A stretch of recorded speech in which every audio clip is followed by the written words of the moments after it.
Hey everybody, we're live. Let me go ahead and see how the everything looks.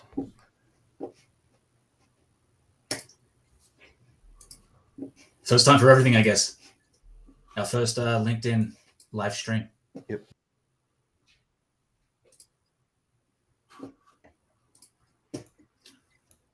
And we sit in silence. Welcome, everybody, if you're just joining in.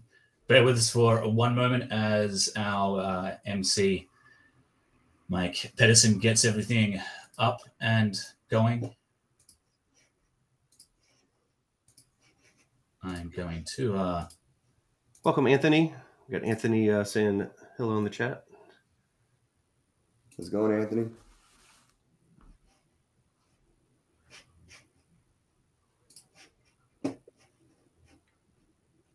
With all things live stream, we're expecting it to go perfectly fine, right? Should go wonderful. Should go wonderful. Yeah. Apple's, you need to quit and reopen. It's doing me well. I'll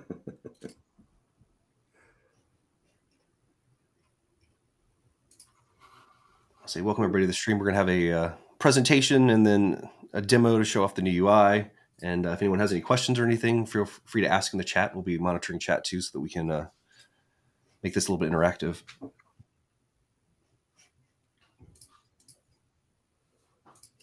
Yeah.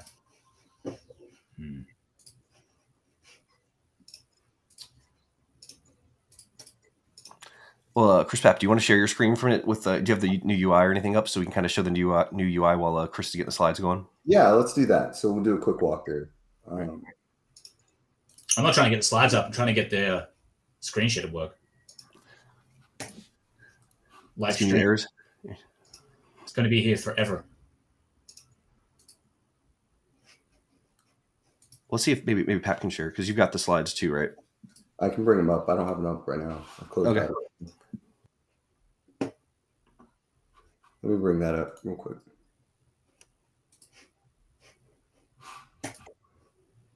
So what Chris is referring to is every time you try to share on a new application, he'll be right back. Share with a new application, it asks for permissions.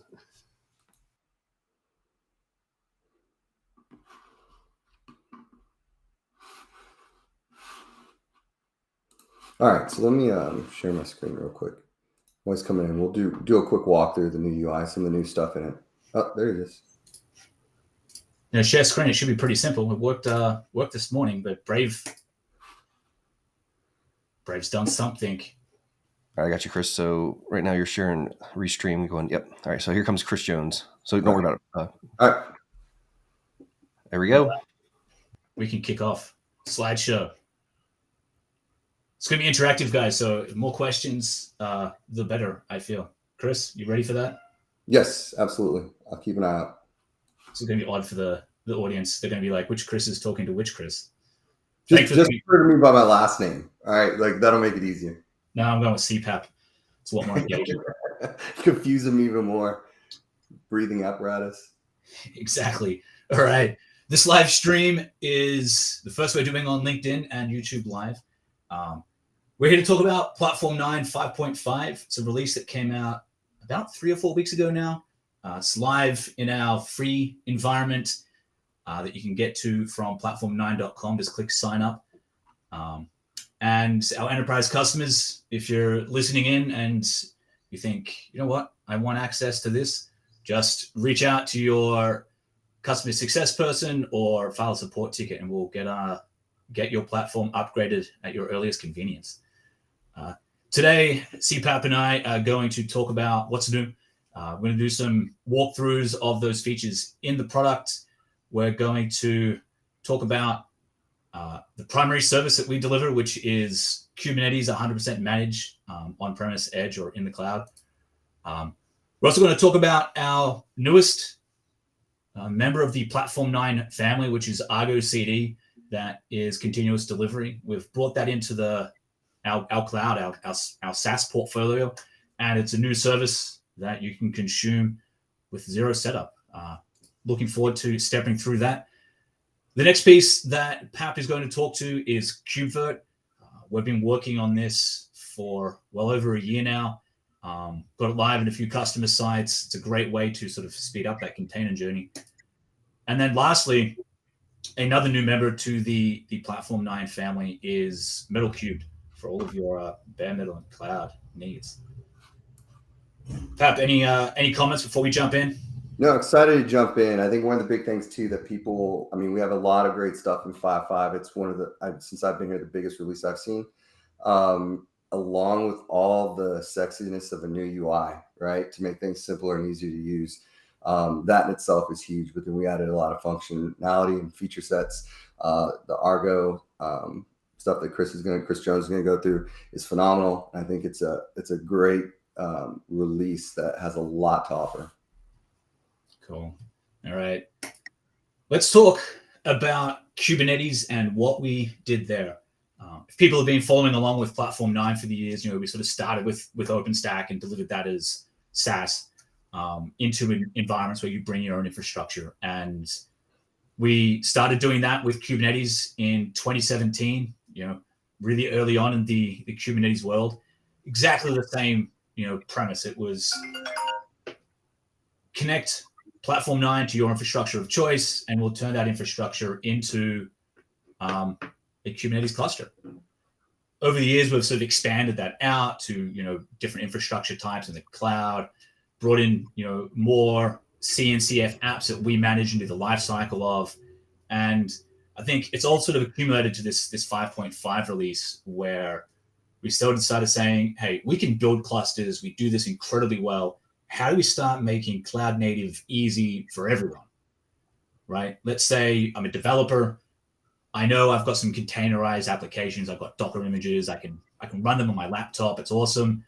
But my company's going to Kubernetes. I kind of want to start learning, so I can be part of that process. We see a lot of these users come into our free platform. They download the OVA and they just boot up a single node cluster, then run on their laptop. And all of a sudden they can deploy pods, just deploy services. But then immediately start thinking, cool, all right, I've got my kube config, I've got kubectl. What next? My pod's stuck.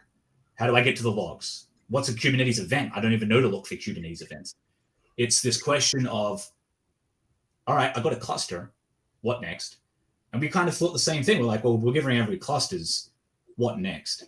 So in 5.5, as Pap touched on, we went and completely redid the entire user experience and invested really heavily in what we're calling an IDE style environment where you can come in and visually see your cluster, click on pods, deployments, replica sets, stateful sets, you name it. You can see logs, you can see the events, you can go in and edit the YAML, and we've mapped all that stuff together to make it really easy for someone that's learning Kubernetes to start seeing instead of having to learn kubectl commands and quickly access data and see that things are broken, and make it super simple for anyone that's running at scale. I've got a problem. It's impacting my cluster. It's in this namespace. What is this pod doing? Right? Just click, click, click. You've got the data. Maybe someone did a kubectl apply and did an upgrade, and all of a sudden you've got a problem. Right? You can go in, you can see that YAML file, and you can just quickly update it, save it, restore that service, see that all happen in real time in the UI. And that was a really big part of 5.5, and we'll be jumping into that just shortly. The next piece that's there is called Catapult.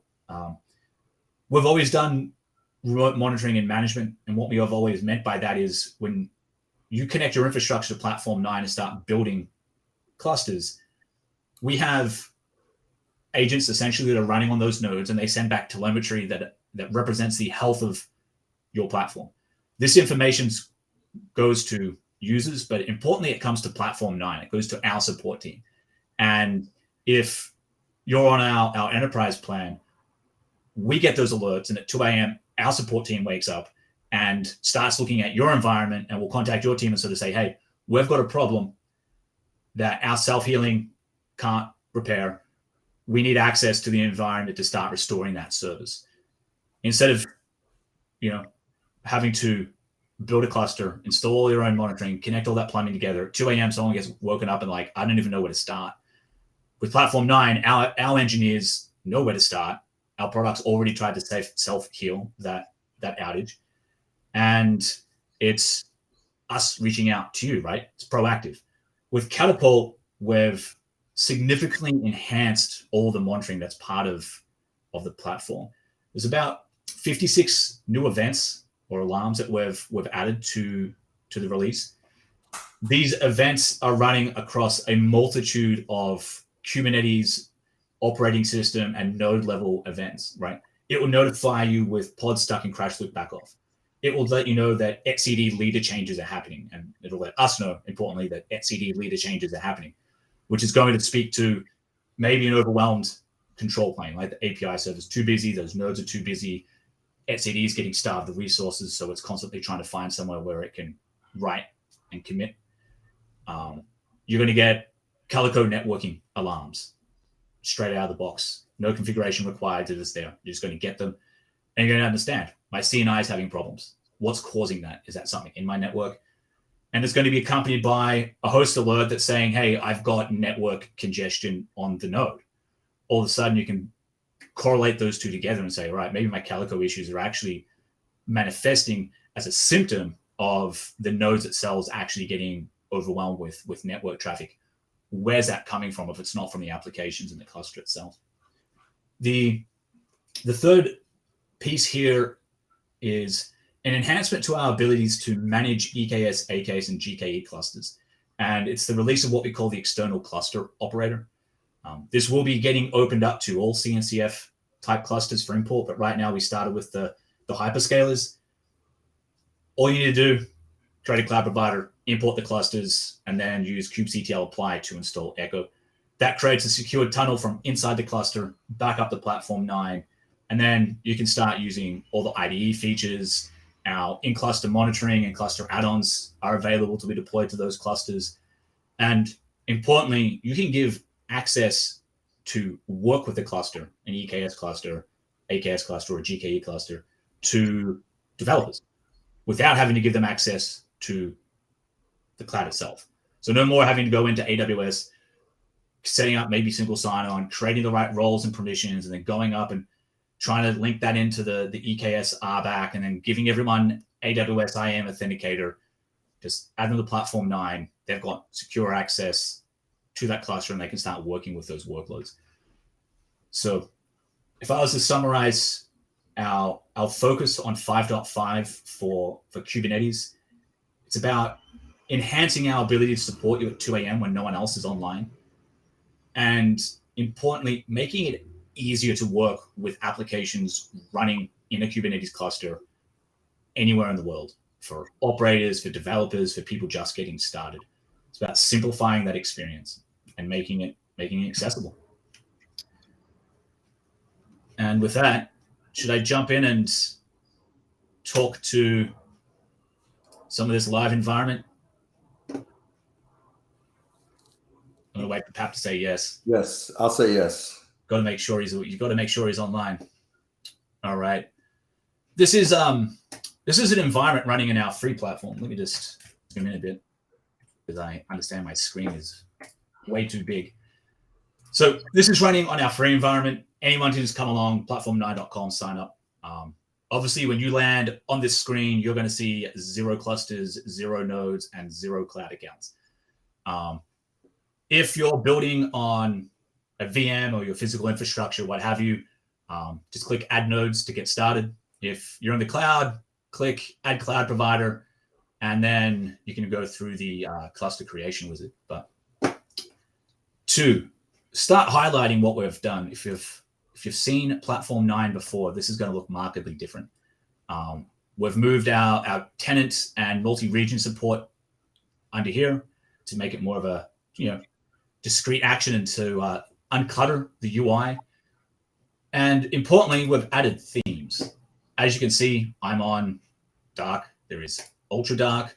There's our default theme, which is light and dark on the left, or there's just 100% light, which is what I love to work with. All of our user settings live under here. And to really simplify navigation, we've added this app switcher, which allows you to get between Kubernetes management, KubeVirt, Metal Cube, and Argo CD, all from one platform. So back here, let's talk about the Ide experience. I think that's one of the great areas to sort of start. So what's happening right now is Platform9 is connecting out to all my clusters, and it's saying, give me all my namespaces, get me all the workloads that are running there, and then we're displaying it here on this table. My nav here on the left allows me to navigate between those sort of core Kubernetes primitives in terms of like what type of app structure am I running. And then, a main pane here on the right is showing what's running in the environment. Immediately, I can see that I've got a Calico Typha pod that's sort of stuck in pending state. If that's what I wanted to troubleshoot, click, drill in. It's going to fetch this data. I'm going to see that it's trying to run this container. It's related to a service that's running within the cluster. Obviously, we're running Calico as the CNI of choice at Platform9, and that's got a cluster service, Calico Typha. This pod's related to it. I've done nothing. I didn't even have to learn anything. If I don't know about Calico and how it works, but I know this pod is stuck, all of a sudden I can say, well, it's probably impacting this service. And I can start investigating that, reach out to Platform9 support and say, hey, is this a problem? Or you've probably received one of the Catapult alerts saying there's a pod stuck in pending and it is Calico Typha. I can come here and I can see events. I can then say, hey, order these by age. Pod didn't trigger scale up to 3 max node, group size reached. All right. Maybe I don't have a problem. This is my warning event about why Calico's not running. 2 nodes don't have free ports for the requested pod ports. All right. Almost instantly, without knowing anything, I can say, okay, I now have an idea about where I need to look to solve this problem. What ports are being requested by this pod? What's already taking control of them? And that's why this pod is stuck. If it's running, we can get to the container logs from the logs here. And if we wanted to, if we're feeling really brave, come into YAML and edit it to our heart's content. Now, some people might be thinking, this seems like a rather dangerous piece of functionality to throw out there. I can agree. You don't want every user of your Kubernetes cluster coming in and just changing something, right? That could cause massive problems and massive outages. And that leads to a really important feature of Platform9 here. All of these dashboards are running off my user's kubeconfig, and therefore my user's role-based access controls that I have to that cluster. I'm an admin. That means I have admin access. If I added a self-service user to Platform9, I can then go and customize that user or that group's RBAC. And when they navigate to our workloads or storage tabs, they're just going to see exactly what that RBAC setup allows them to see. When they navigate to RBAC, they're going to see RBAC that they're allowed to see, if they've been given any. Maybe you just said, no, you can't see the roles and the bindings that you have access to. But it's important to understand that this is here, and it's something that you can configure to make it simple and secure for your users to get access to your clusters and only to the pieces of those clusters that they need to have access to. We can see here we've got quite a lot of objects on this page. If I wanted to make a new role, to say read only, I'm actually not going to do that on a cluster or on a role because it's going to ask me for namespaces. I would want to do that on a cluster role. Let me see if I've already done this on this one. Do I have a read only?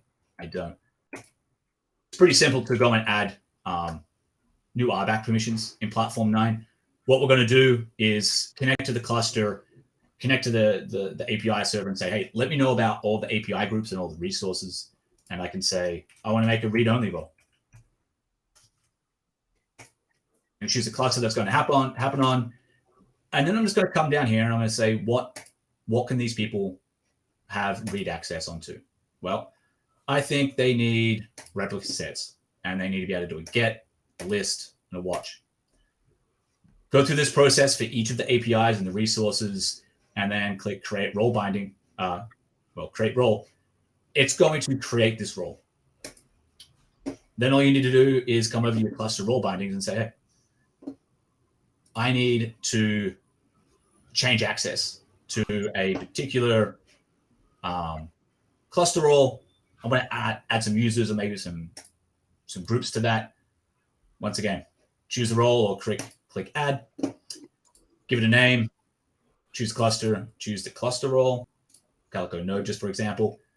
If I've got a group of users, just add that group, or I can come in and start adding users individually.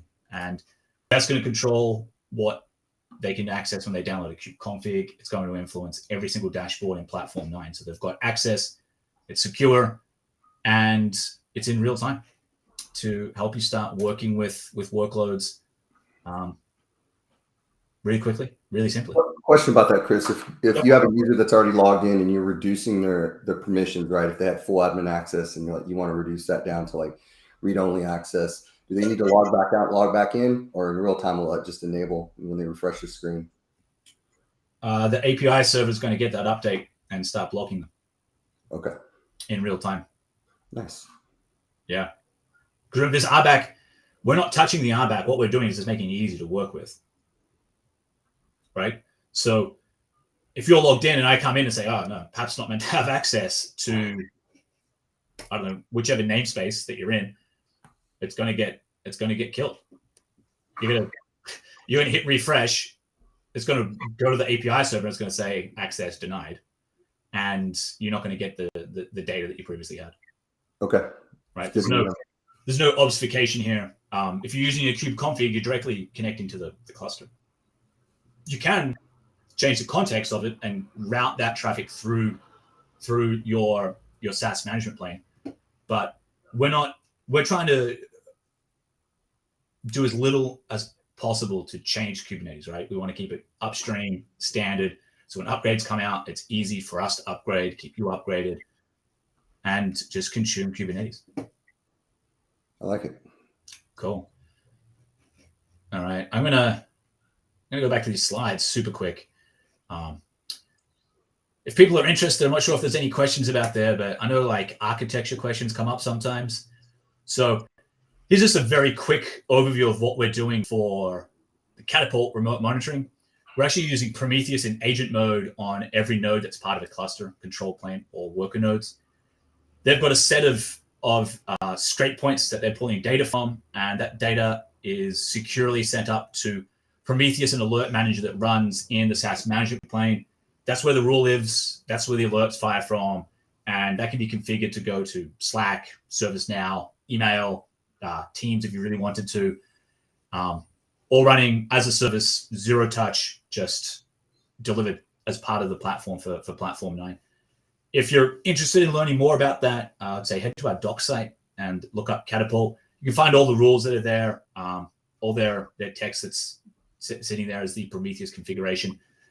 If you're an enterprise customer, let us know. We can start tuning that stuff and get it working for you. All right. Let's talk about Argo. I'm not sure if everyone's heard about Argo before, but Argo CD is a open source continuous delivery product tool. It's part of the CNCF world as a project, and it's, I guess, lead contributor and the company that launched it is into it, the TurboTax people. They run they run Kubernetes at a massive scale, and they use Argo CD, Argo events, and Argo workflows to orchestrate their entire CI/CD platform. What we've brought in is Argo CD, which is as the name says, it's the continuous delivery piece of that. It's a SaaS service. Any cluster that's in Platform9, be it built or imported, is automatically connected. What that means is you don't have to do any setup. No Argo CD connect on the CLI, no creating of service accounts and managing tokens. All of that is done behind the scenes.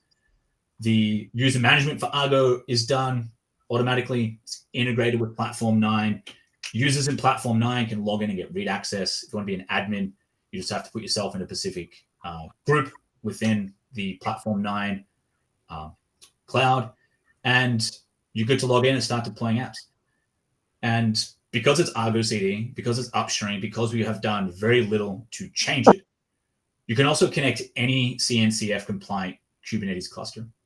The way to do that is to use the Argo CD CLI and do a cluster connect command, and it will connect Argo CD to your cluster, and you can go. Pap, have you ever tried to deploy apps onto Kubernetes? Yes, I have multiple times. And my introduction to Kubernetes was, kind of going through a lab, setting that up, and there's a lot of little steps involved, and it wasn't a wash, rinse, repeat step, right? So human error was involved multiple times, especially with me. So lots of kubectl apply. Yep. Yeah, a couple times. I feel like that's how everyone starts, right? Yeah, and I think the first thing I think when I was going through it was like, if there has to be an easier way of doing this, is there a way to automate this? I set this up once. Like, is there a way to standardize on this? Were the things that I was going through when I set it up. Yeah, I think it's one of the key pieces to being like truly cloud native is to be able to embrace principles of cloud native. I think declarative management of applications is a big part of that. Kubernetes enables it. Argo CD is like one of those tools that makes it happen, right? It says, I'm deploying an application, or maybe it's a Kubernetes RBAC policy. It's really, anything. It could be Helm, customize, JSON files. But what Argo CD is importantly saying is saying, I'm going to deploy your application, and I'm going to keep it in sync with what's in your Git repository. And that's really all you need to do to get started, right? Is bring a Git repo, connect it into Argo CD, and then start deploying apps. You can connect a Helm chart or a Helm repository and start deploying apps. And it's like the first step to getting to those GitOps principles, getting away from kubectl apply. If people are getting started and they're going through one of those tutorials that Pap went through, it's like, copy this command, paste that command, press enter. Copy this, paste it, press enter. Copy this, paste that, press enter.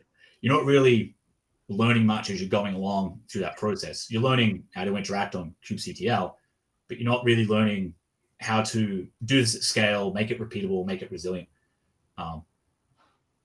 Anything that's copy-paste is generally using a YAML file. If you've got a GitHub account or don't, sign up, make a repo, create a folder, put that YAML file in there, and let Argo do the hard work and visualize all of it for you. I think it's a pretty powerful platform. I'm going to come over here to another environment that I've got running, just to jump into Argo CD. I always like to have multiple options, and I just show it that it's not just one demo platform that I'm using, right? I could come here into Argo CD and also click launch and just log in using my Platform9 credentials. But I want to use Doobie, but Doobie seems to be running very slow on our internal environment. Let me log in here.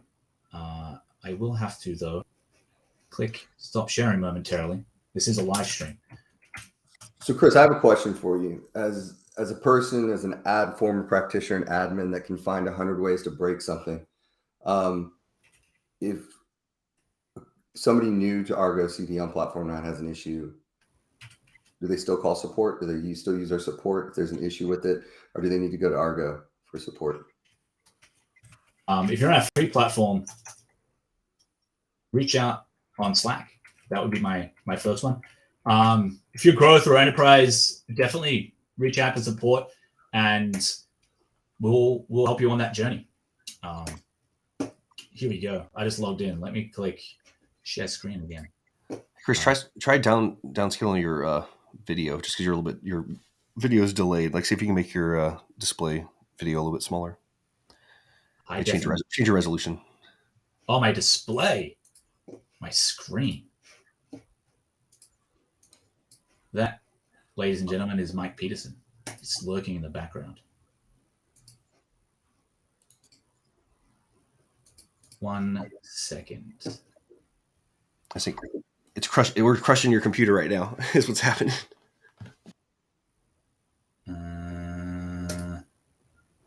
Oof. How do people live with like not HD? All right. I'm going to click share screen again. Are we good? I have to zoom out. Yeah, there we go. See how that works. All right. So Argo CD. I did log in just to run through that for everyone. Super easy. App switcher, Argo CD. I'm over here. Launch Argo. Just usually log in via Platform9. This is connected via Dex. Centralizes everything. Same username and password, which I did not have before. And just click login. There we go. Immediately, I can see that I've got 2 apps that are deployed. I can see one's called Elastic Test. I can see that it's out of sync. Its status is unknown, probably telling me that I've got a problem. And its destination is this Animal Cappy Management Cluster. Over here, I can see I've got Redis test deployed. It's healthy. It's synced. I can see the repo it's coming from, and I can see the destination it's going to. Same cluster tells me this is not a cluster problem. It is probably an app problem. One of the reasons why I think it's a great place to start learning Kubernetes is it teaches you the right patterns for using cloud native infrastructure. But what it also does is it makes it really easy to start seeing the health of things. So you've got the ability to use Platform9. I can go find this as well. But you've got the ability to be able to see here. I'm like, all right, so it is healthy. It's doing everything it should be doing. I can see the container image of it. And I can see that YAML file here. For more advanced users, you can actually do a diff. If someone's made a change of what's live and what's desired, you can use the diff to make a difference. You can come in and see logs here in real time as well. And you've got access to any events that have been impacting this pod deployment. So it's a great way to learn how to deploy apps correctly into a Kubernetes cluster. It's also a great way to come in and start exploring the health as well. And, if you're a DevOps team and you're setting up Argo CD to deploy your apps at scale, and you want your developers to be able to see this as well, you don't have to do anything. Just add them to Platform9. When they log in, they're going to get read-only access to this, and they can start seeing what's happening. So I'm in a dev environment. I'm the developer. I merge my code. That creates a new container image that updates the manifest as it's stored on GitHub. Argo CD will go and update this app. Off we go, right?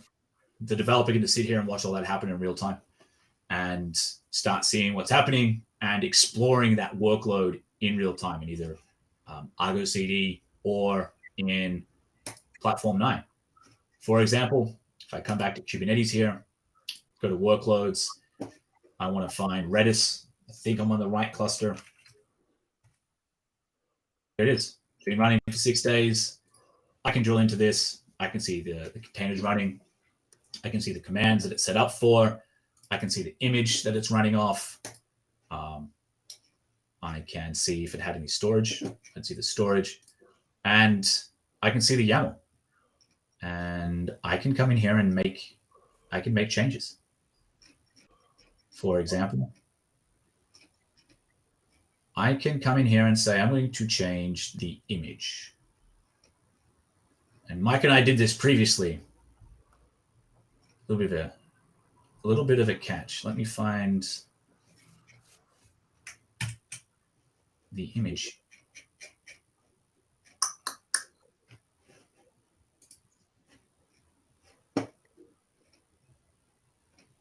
I don't want the managed fields.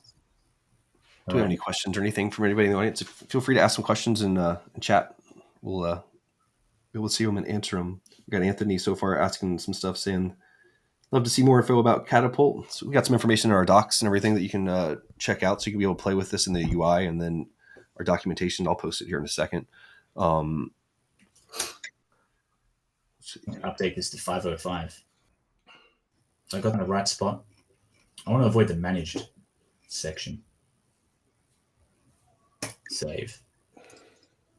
There we go. Out of sync. Now my diff might work. Here we go. Compact diff. How simple is that, right? I want to see what's different, right? My live manifest is running 5.05 and my desired manifest is running 5.04. If I choose to, I can set up Argo CD to sit there and automatically fix this change. That's one of the configurations that you would do when you create the app.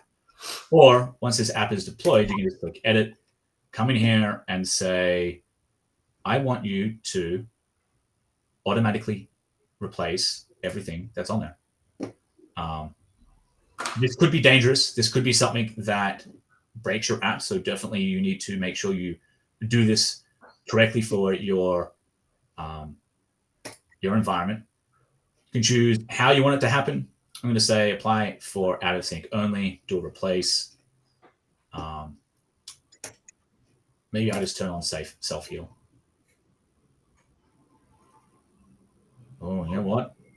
I don't think I'm an admin. Oops. Well, how do we do that? Admin settings, groups, Argo CD admin, edit. And I need to add me. Update group. There we go. Live streams. Log out, log back in, and I can start making changes. I'm going to come back here pretty quick. Edit, scroll down. I'm just going to turn self-healing on. I'm going to turn prune resources on and click save. And let Argo CD do what it does best. Take everything back into sync based off of the repository that it's meant to be running from. Just aware of time. I'm going to give perhaps some moments here. I do have a question about that, Chris. You showed me something really cool early on where a step got deleted, but like the GitHub repository was still there. It's still been syncing, and you were able to recover, I think, the steps that were there. Do you recall that?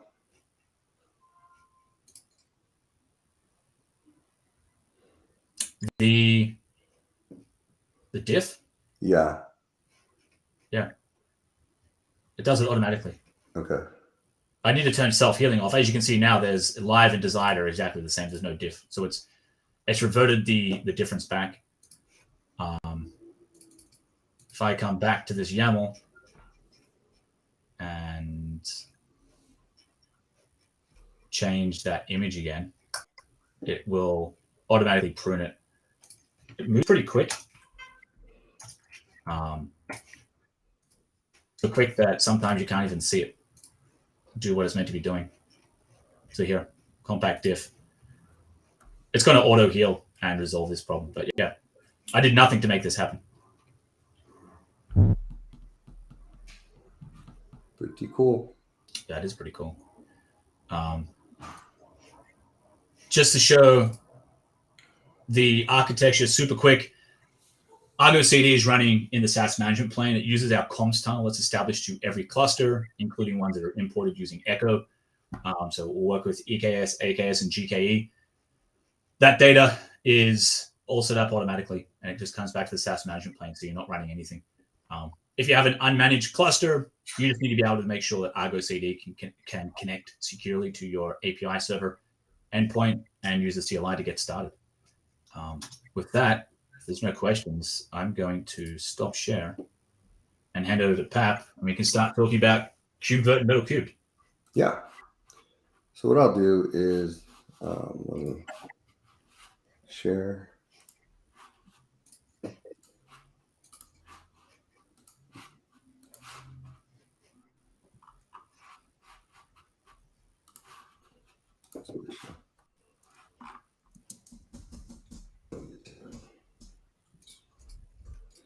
Right, so I'm going to talk about KubeVirt and what's new in 5.5, as well as Metal Cubed. There's some big events that happened with 5.5 and during this time frame too, with the KubeVirt CNCF project as a whole. So from a Platform9 side, KubeVirt became generally available. We released it a couple versions back in 5.3, and then we added some updates in 5.4, such as the add VM wizard. So we added a complete wizard to go through and configure and add a VM. And then with that, we got some feedback and resolved some bugs and made it more stable. So the goal with this 5.5 release was to first off create a more stable release so we could go generally available, and then also add some performance functionality to it in terms of what we were getting feedback from customers. With that said, once it's come through and we made it production ready, from CNCF project status in April, KubeVirt graduated to the next project status of an incubating project, which is huge because now when you look at it from support, I think they have over 300 contributors. Multiple companies have adopted it, both as customers and then companies like Platform9 that are adding upstream to the code and creating fixes. It's fastly being adopted. And when you look at what the reason was for KubeVirt initiation, it was never to become anything more than a way to bridge the gap, a first step in working with Kubernetes and VMs, right? It was never meant to be a microservices replacement or a container replacement. The goal was to run VMs and leverage the orchestration and all the goodness of Kubernetes. Because in the real world, applications that may be too old or just going to down the vine or just don't have the support to be containerized are going to still need to live with those containerized applications. So it created that step to be able to run a VM in a pod and be able to take advantage of the Kubernetes orchestration. And then you have that single pane of glass, if you will, to be able to kind of see your entire environment and manage it from one place. So it created that first step to give companies a path, even if they didn't have a cloud native strategy yet, but they knew, as Chris said earlier, they knew that they were going in that direction. And they had virtualization experience. It created that first step so that they could get their toes dipped in the water of a Kubernetes environment. And that was a goal for Platform9, to be able to provide that capability, kind of one-stop shop, so you can kind of see that whether it's bare metal virtualization or true containerization, to be able to do that simple and easily. And then one of the benefits with KubeVirt on Platform9, we have the Luigi project, which allows us to do advanced network configuration. Essentially anything that if you're going to add an additional NIC or add some advanced networking capabilities like SIRV or DVDK, it gives us that capability to add those configurations to a VM, and kind of accelerate kind of those virtual network functions to a cloud native functionality. With that said, one of the things that we were able to test out in environments and kind of implement was we added to that networking capabilities for performance. We added the ability to do OVS DVDK and VNF DVDK. And that comes in importance to the customers because depending on the type of application you're running, what can take advantage of those different networking capabilities. So if they need like low latency or especially like low latency on the edge for their networking applications, think telco, 5G or anything like that, even retail. It comes in handy. So we're giving more performance options for that VM.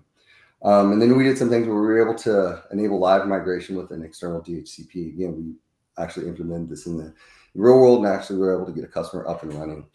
And then on top of that, we were able to adopt the new UI that Chris was going through. And I'll walk through that in a little bit, kind of show it all together. I'll go through the slides first.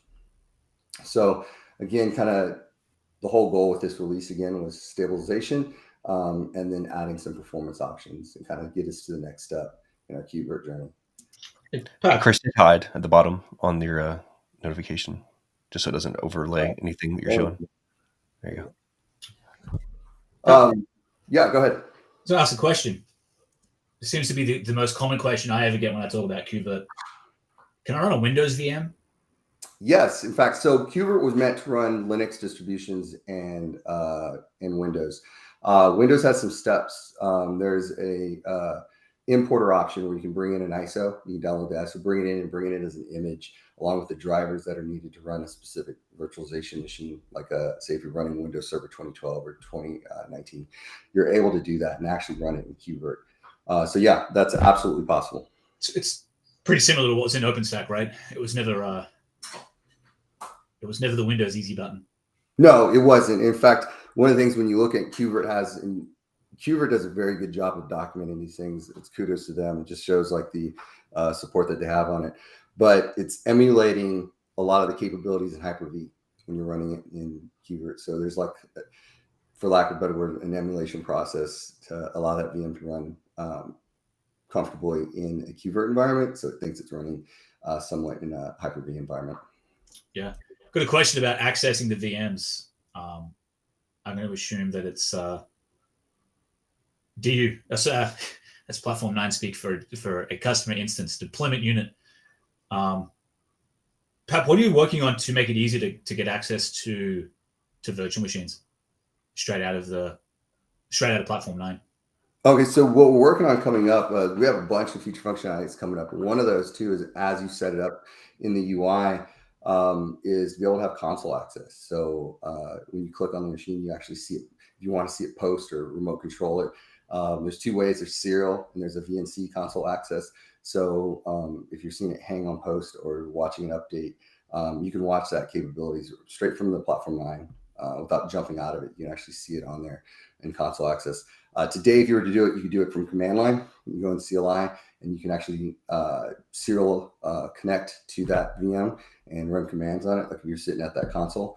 But we're going to add those capabilities in the UI as well coming up. That's pretty cool. Yeah, there's a lot of UI functionality that we're working on. To not take focus on 5.5, but a lot of the capabilities, just daily operations like live migration. You can do that today once you enable a live migration feature gate, but then you also have the capability. One thing that you need to do is to be able to run it and run a live migration from the CLI. We'll be able to execute that from the UI, be able to edit configurations, things that are supported in the KubeVirt version for hot add, being able to go in and see, add a disk or add a network, and then being able to configure it to the type of network you want, like SRIOV or, DBDK, like we were talking about earlier. So all those capabilities will be available in the UI coming up. And I could give a user like self-service access, right? Mm-hmm, that's correct. Yeah. In fact, one of the things that we're working on as well is you talked about RBAC. KubeVirt's latest release that came out in May that we're going to be adopting in the next release is they did some tweaks and some refinements to role-based access control specifically for KubeVirt. So if you want somebody to be able to edit an existing VM, but you don't want them to be able to delete or create, you can refine the roles that much so you can give them the type of service they need. Or if you want them to be able to create all the VMs to their heart's desired, based on namespace, you can do that as well. Cool. I reckon we should see this. What's that? I reckon we should jump in. Yeah. So let's jump into it real quick, get out, and I'll show you what's in today. So I have a different screen. So just to kind of point out in the KubeVirt, what we have is the application picker. So this is great in this 5.5. Before you kind of fish through the side menu on the left, we kind of bring to light, you kind of give kind of first person status to KubeVirt, MetalCube, and Argo CD. But if you select KubeVirt, if you don't have it enabled, we'll have a window to be able, much like what we have here. I brought this up to kind of show this is for MetalCube, but you'll have the ability to do the same thing and configure a new cluster or an existing cluster with KubeVirt. Once that's set up, it's very easy to add a virtual machine. In today's UI, you have virtual machines and virtual machine instances. The difference is a virtual machine is basically a template. You have all your configurations. If we click on it, you can kind of go in and see the YAML. We talked about all the configurations that are set up today. You can set up storage, set up NIC. You set up where it's coming, pulling the type of disk and the run strategy it's doing. We see like a cloud init disk here, and then we see a Fedora disk that we've named in volume 1 and kind of the type of space and memory it's going to have, where every one of those also has the capability in this Fedora to have an existing VM instance that's running. And that's the instance that is, once it's set up, is actually the run state that it's going to have.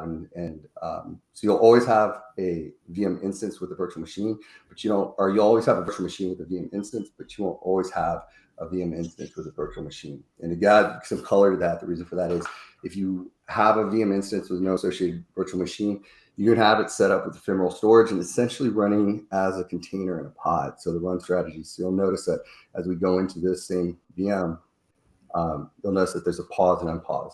If you need to stop that machine or reconfigure it, the task there is deleted. If it gets stopped and you have it tagged correctly in your environment, it'll act just like a container. If that pod's supposed to restart it, it will come right back up. Whereas a virtual machine, if you have it's set up as a true traditional virtual machine, you have the capability to start, stop, restart, and you're able to edit the configuration. So that's the difference. You'll see like run strategies and some difference there. Some subtle differences, but it is supposed to mimic the capabilities of running as a container in a pod. So yeah, I think that run strategy is a pretty interesting topic.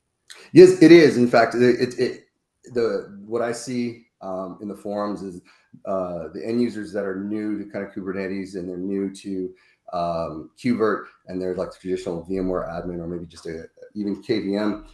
It's not something that's familiar to them, so they have to get their heads wrapped around it. Like, okay, it's not sitting as a standalone environment. And the reason for that is you're running a VM in a Kubernetes environment. So this way you don't have two different stacks that you have to manage and you're able to kind of integrate it all in one and have a single pane of glass to manage it. Super powerful, super easy to use. But it is one of those concepts you have to get your head around. I think everyone asks about like high availability and all these other concepts. And it uses everything that's in Kubernetes. I think run strategy is probably the best way to capture that because it's in Kubernetes. If I just create a VM, it's running as a pod and a container. If that container goes into a non-running state, Kubernetes just brings it back to a running state. So if I'm in the VM and I shut it down, it stops the container and it's just a VM instance. Kubernetes immediately starts it back up again, right? Yep, that's correct. If I make a virtual machine using a template, as I think is the easiest way to refer to it, I can set the run strategy. And I think it's great that you've got one that's manual and one that's always. Mm-hmm. Because if my run strategy is always, and I say you log into the VM, like I'm going to shut it down to do something, Kubernetes is going to say, oh, no, that's meant to be running. It starts it up again. And we'll start it back up. In fact, if you set the manual, you could shut down the VM, come back and bring it back up again, like a traditional VM. I think that's like the best way to talk about VMs and VM instances. You make an instance, you can't choose a run strategy. It's either there and on or deleted. That's right. And that you'll see that right when you look at VM instances, that's where you see that, right? You'll see status running or there's no on and off. You don't see the management functions. That's why they're different. It's a completely different kind of strategy of running your environment. It's also why it's a good way. It's meant to be that step into a path towards that first step towards cloud native, architectures. If you're new to it, this is a great way to step into it. Or if you just have applications that are just never going to be fully containerized, it's a good way to kind of bring those in there, right? Like, and I think what I see a lot of is an example that are databases that tend to be kind of lagging before they pull them in. Cool. Metal cubed? Yeah. Let me show something real quick. I do want to show us that's great in terms of some one of the changes that happened last year. It's got the new UI. Is that how easy it is to create a VM or multiple VMs? You can just do a test. And one thing I want to point to is the clusters, namespace. But here's where we talk about the VM type. You can choose a virtual machine or virtual machine instance, and it gives you different properties when you start out, right? So if you hit next on that, you're gonna have different options for storage and whatnot. It represents kind of the different objects that is in Kubernetes.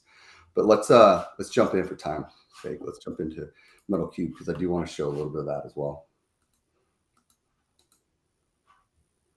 So new to 5.5 was Metal Cube. And just give a little background on Metal Cube. Metal Cube is a great way to do a full end-to-end control bare metal management all the way down to the application within Kubernetes. So as you bring bare metal in, historically what we've used with OpenStack has been ironic. And that hasn't actually changed with Metalcube. Ironic is standalone, very API forward. Metalcube's a wrapper that goes around Ironic so that can run in Kubernetes, right? And so from a Kubernetes standpoint, Metalcube is handling that. And for all the low-level communication to the hardware, that's Ironic. And a lot of questions that come up to that is like, well, if you're building a new platform for bare metal, why wouldn't you just build something new as well instead of reusing Ironic? And the purpose of that is because they wanted something stable that was widely adopted by the industry, that can handle multiple different hardware vendors over a long span of years and different versions. So if you're building that from new, it's very hard. Ironic is very much supported in the industry. It's still being updated, whether you're running Dell, IBM, HPE, kind of so on and so forth, like Fujitsu, your hardware, whatever it is, it's still going to be supported. And one of the only requirements that they have is that if your BMC, which is your bare metal controller, is IPMI 2.0, right? It'll even support other versions, but that's the bare minimum is 2.0, which came out in 2012, I believe, 2011 or 2012. So if you're running hardware that's at this point 10 years old, it will still work with Metalcube, and you're able to bring that into the environment.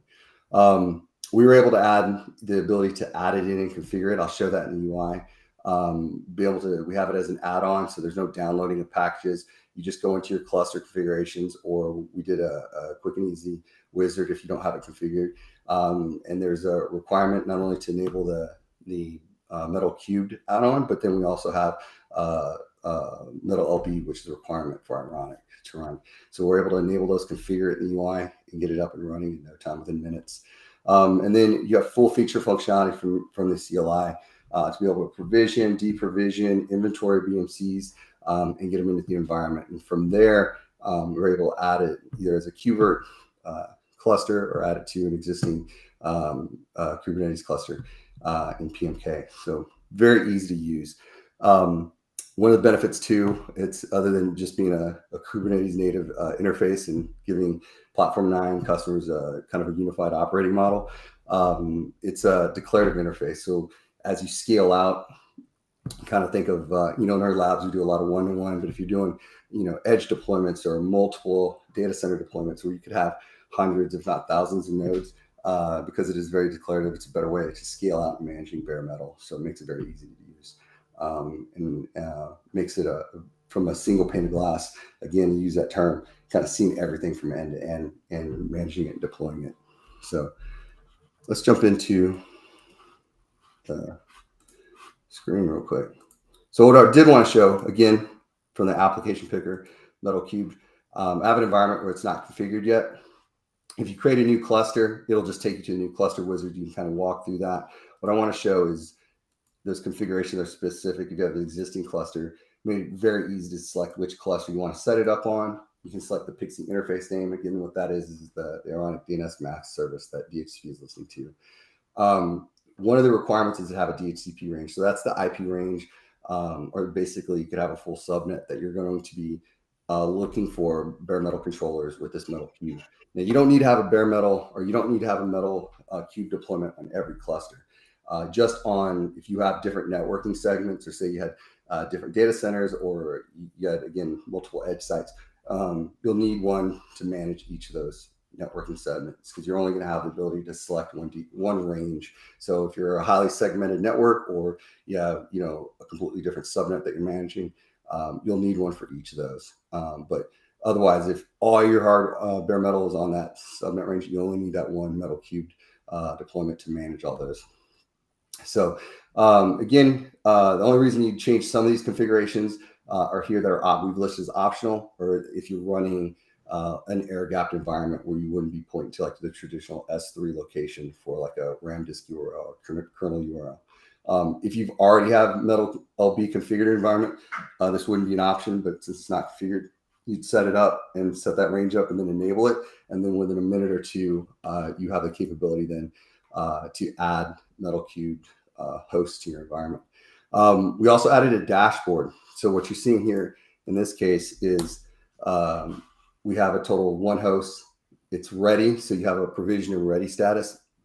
And what this does, it gives a ready status means it's ready for an OS. Provision means it already has an OS on it. So you kind of have the Metal 3 add-on health. So you quickly kind of at a glance see like, hey, what's happening if it's installing. If we were installing one, you'd see it in installing, or if it aired out, or if it was healthy, you'd see 2 here. And then you see kind of the host status of what they're doing. So if you have those different sites, hence the core sites, if we had a New York, London, Tokyo, you have those listed out there for all the different Metal Cube management clusters in your environment, along with all the hosts that are ready to be provisioned in that environment. So we'll walk through. What I want to see is, when I started this, let's see if it'll pick up in time. I went ahead and provisioned this host in the background, and all that was Metal Cubed uses traditional kubectl commands. So it's just applying a YAML with an image that's applied to it, and the password and secret to get to the BMC. So a little thing about the BMC, in terms of an acronym, it stands for bare metal controller. So that is like for a Dell, that'd be your DRAC kind of, or for an HPE, it'd be your ILO. So it'd be your kind of offline management card. So it gives you console access, gives you the ability to kind of post and boot, make configuration changes without being right in front of the console at that data center. So what Metal Cube is doing, using IPMI, it's connecting to that bare metal controller, that DRAC or that ILO, and pulling that information in. And from that, it's getting different hardware specs and what's installed on the host. And from the command line, you can see everything that's been installed and what version it is from that. So you're able to grab all that stuff, and then it's able to manage that and then deploy an OS to it. So once it's deployed, then you can keep it as is, or then be able to deprovision it if it's something that you're moving or taking offline. One of the big things that's making the Metal Cube project widely adopted is they continue as a project. It's a CNCF project that's growing in popularity. Is that they have a lot of add-ons they're supporting. There's a DHCP add-on, but there's also one that we're looking in the future of adding is the CAPI plugin for it. So this way, and as we're supporting CAPI, we're starting to accelerate support for CAPI. Technically, what you could do is then go through and configure and automate the capability of adding a host, or finding that BMC node or multiple BMC nodes, provisioning an OS to it, and then automatically adding it to PMK cluster. So now you have from end to end, it's not only provisioned, but it's added to a cluster. It's ready to deploy apps on it. So full kind of strategy of orchestration there. So let's see if it's changed. I want to show if it's done being provisioned. So if I refresh this now, we show 0 provision. Let's see if it picks it up in the OS.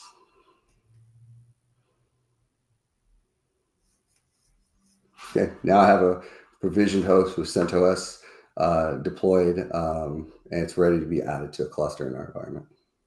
That's pretty cool. So going back. Hey, look, Mike joined for a minute. Thank everybody for joining us. Thanks for sticking through the technical difficulties that we're going to work on for the next stream. LinkedIn Live Beta. Yes. But thanks everybody for joining. You guys want to say anything, wrap anything up or anything? If you're interested in any things that, including what Chris was doing in terms from Argo CD, I highly recommend going out. If you're new to Platform9, kick the tires. Try the free tier. Get on there. We have Slack help. We're very active on it. Ask as many questions as possible. There's always docs that we have out there that for Argo CD, Qvert, and Metal Cube now from platform9.com/docs that are available. Go out there, try it, and see how easy it is. It's compared to the DIY way of doing it, or the competitor's way of doing it. Ease of use and simplicity and being very powerful are what we live by when we're building products here. So I think you'll experience that. Cool.